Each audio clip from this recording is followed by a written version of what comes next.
Erdogan के लिए ना अब भारत ने अपना रूप दिखलाना शुरू किया है और हिसाब किताब बराबर करना शुरू किया है। स्क्रीन पर एक वीडियो देख रहे हैं, यहाँ पर अर्दोगन के राजदूत खड़े हैं अकेले में और ये भारत में हो रहा है। भारत ने किस चीज का बॉयकॉट करा ये पूरी दुनिया देख रही है। इस मंच पर बड़ी बेइज्जती हुई है तुर्की की और तुर्की को समझाया है भारत ने कि हमसे पंगा लेने का मतलब क्या होता है। जहाँ एक तरफ तुर्की के साथ भारत में कुछ ऐसा हो रहा है तो वहीं दूसरी तरफ यहाँ पर जो मीटिंग हो रही है साइप्रस के साथ, यहाँ भारत ने एक बड़ा ऐलान किया है। जानेंगे जियोपॉलिटिक्स में क्या कुछ चल रहा है और किस तरीके से तुर्की अब फंसता हुआ नजर आ रहा है। हमेशा की तरह जानने को मिलेगा बहुत कुछ। आइए जानते हैं इन खबरों को विस्तार से। कहते हैं अधिक सयानो जाए ठगानो, कुछ वैसा ही सीन अर्दोगन के साथ है। अर्दोगन जिसके देश के अंदर अगर बात करें ना, एक चार्ट देखिए, इस वक्त महंगाई तुर्की के अंदर बहुत ज्यादा है, 33% है। उसके बाद अर्जेंटीना है, उसके बाद नाइजीरिया है, बांग्लादेश है, रूस है, पाकिस्तान है,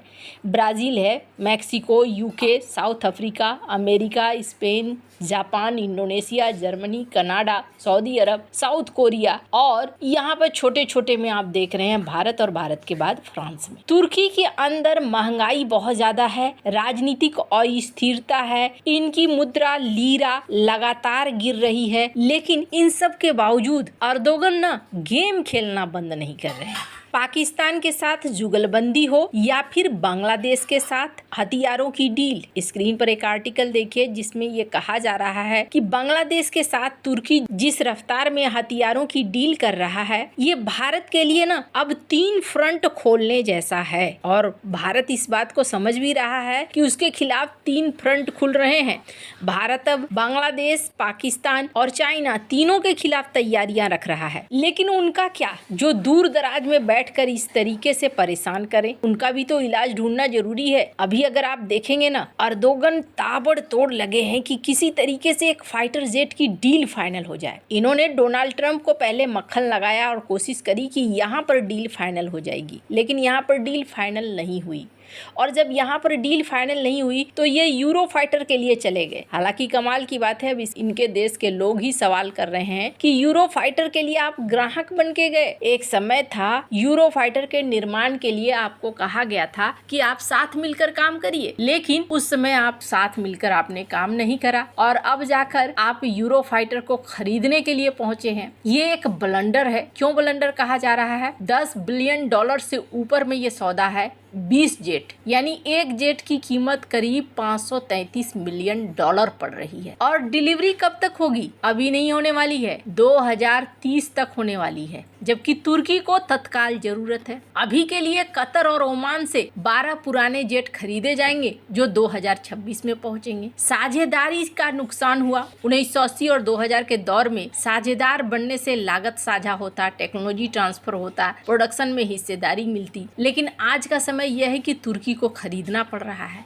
F-35 की अगर बात करें तो तुर्की ने F-35 में $1 बिलियन का निवेश किया, 900 पार्ट्स बनाए, लेकिन 2019 में S-400 खरीदने की वजह से निकाल कर बाहर कर दिया। काटसा प्रतिबंध अलग लगे, F-35 भी नहीं मिला और रणनीतिक जोखिम भी अभी यहाँ पर है। अगर यूरो फाइटर के साथ ये डील कर रहे हैं तो जर्मनी तुर्की के लिए समस्या खड़ी कर सकता है भविष्य में कभी भी। खैर, फिर भी अर्दोगन इस मुश्किल हालात में फंसे पड़े हैं, लेकिन इस मुश्किल हालात में फंसे पड़े के बावजूद भारत के साथ पंगे लेने से बाज नहीं आते हैं। एक बार फिर से उन्होंने यूएनएससी में मुद्दा उठाया था कश्मीर का, और सिर्फ मुद्दा उठाने तक अब बात सीमित नहीं रह गई है, बल्कि अब बात आगे बढ़ चुकी है। ऑपरेशन सिंदूर में जिस तरीके से तुर्की ने भारत के खिलाफ पाकिस्तान का सपोर्ट दिया, कथित तौर पर विमानों से हथियार भेजे, ड्रोन भेजे, युद्धपोत तक कराची तक पहुंचे, उन सब को देखते हुए अब भारत ने भी एक्शन लेना शुरू किया है।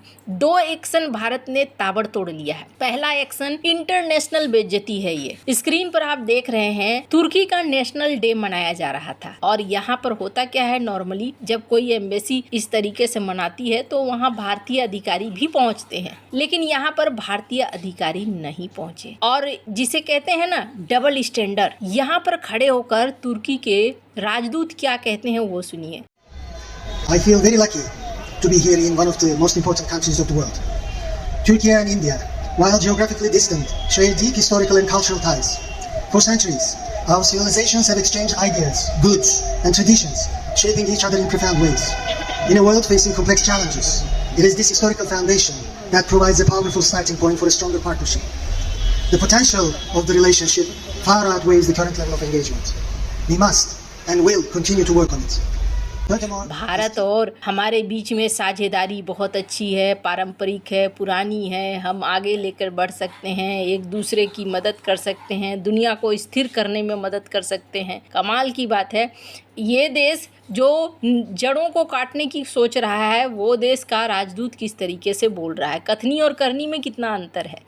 खैर, अब भारत ना ऐसे लोगों को इसी तरीके से ट्रीट भी कर रहा है। ठीक है, तुम यहाँ पर हो, तुम्हारे समारोह में हमने भाग नहीं लिया, ये हमारा एक विरोध है, जिसे समझो अंतर्राष्ट्रीय स्तर पर समझो इसे, कि तुमने हमारे खिलाफ समस्या खड़ी करने की कोशिश करी, तो हम तुमसे इस तरीके के रिश्ते नहीं रखेंगे। पहली चीज ये हो गई। दूसरी, जिस समय तुर्की नेशनल डे मना रहा है, उस समय भारत में डॉक्टर एस जयशंकर साइप्रस के विदेश मंत्री के साथ न सिर्फ मिल रहे हैं, बल्कि उन्होंने बयान भी दिया। स्क्रीन पर इस वीडियो को सुनिए। Your Excellency, Minister Dr. Konstantinos Kombos, I extend a very warm welcome to you and your delegation to India.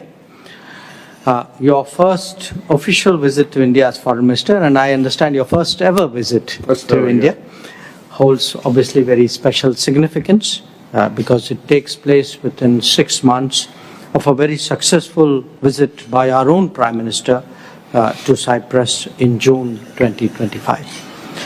I also recall our meeting during the UN General Assembly in New York. I think it was a very good conversation. I look कि forward to Cyprus और भारत एक ऐसे सहयोगी हैं जो समय परीक्षित सहयोगी हैं। हमारा सहयोग काफी पुराना रहा है और हम आगे बढ़कर सहयोग को और ज्यादा आगे बढ़ाना चाहते हैं कई क्षेत्रों में। साइप्रस ने भी कहा कि हाँ, हम यूरोपीय यूनियन में आपके व्यापार को सुगम बनाना चाहते हैं, साथ ही साथ हम फ्री ट्रेड एग्रीमेंट भी साइन करना चाहते हैं। कई मामलों में हम एक दूसरे के साथ सहयोग करना चाहते हैं। साइप्रस ये छोटा सा द्वीप जिसका आधा हिस्सा तुर्की ने कब्जा रखा है, वो भारत के साथ टेबल पे बैठकर डील कर रहा है। और जहां तक डॉक्टर एस जयशंकर ने जो बातें कही ना, वो यूं ही नहीं कह दी। साइप्रस को 1975 में भारत ने फुल समर्थन दिया था, यूएन में भी फुल समर्थन दिया था और तुर्की के जबरदस्ती कब्जे का विरोध किया था। तुर्की के मन में खुंदस तब से है, लेकिन बाकी लोगों ने रिश्तों को ठीक रखा, अर्दोगन ने आकर रिश्तों को खराब किया था। खैर, साइप्रस को उस समय भी भारत ने मदद करी थी, दोनों के बीच सहयोग था,